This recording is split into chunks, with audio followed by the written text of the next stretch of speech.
Et on va enchaîner avec Sanofi et la situation qui ne cesse de se détériorer cet automne pour la valeur du groupe pharmaceutique européen qui vient d'enchaîner 5 séances consécutives de chute. Je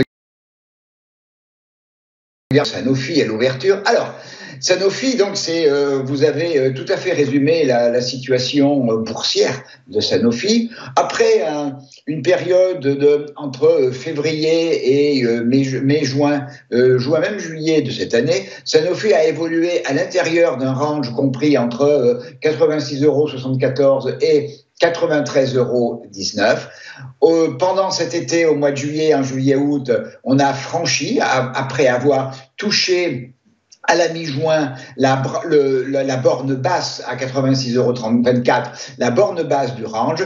On a franchi, avec difficulté quand même, puisqu'il a fallu s'y reprendre à 3 fois, on a franchi le haut du range à 93,59 € pour aller chercher un nouveau sommet dans la zone des 106 €, niveau auquel les vendeurs ont repris la main. Et depuis, Sanofi, depuis le début du mois de septembre, Sanofi est engagé dans une tendance baissière. On a même ouvert il y a un petit mois maintenant, un gap baissier dans la zone des 93,39 €. Le gap était plus important, il a été partiellement comblé, et partiellement seulement, donc ce qui veut dire que les vendeurs sont toujours bien à la main du marché de l'actif. La moyenne mobile exponentielle 13 périodes, pendant toute la période de baisse et encore actuellement, c'est une résistance dynamique forte au cours. Vendredi, on a cassé le dernier plus bas dans la tendance baissière dans la zone des 90,15 €. Donc on a ouvert une nouvelle jambe baissière pour Sanofi. Les bandes de Bollinger qui étaient en train de se refermer avec l'importance de la baisse de vendredi, la bande de Bollinger basse s'est réouverte, ce qui donne de la possibilité, qui va continuer à donner de la possibilité de volatilité nécessaire pour continuer. Ce que je pense probablement se produire, c'est la baisse des cours.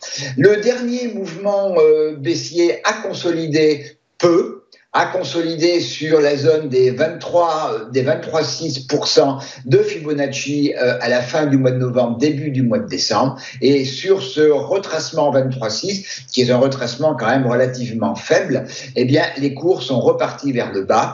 Et maintenant, après la rupture de cette zone des 90 € vendredi, on est quand même bien orienté à la baisse, avec des premiers niveaux de support à 88,59 puis 87,45.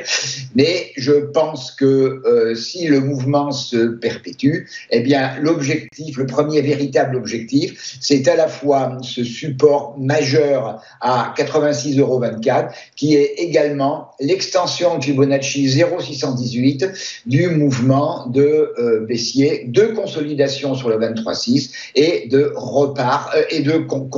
continuation de la baisse.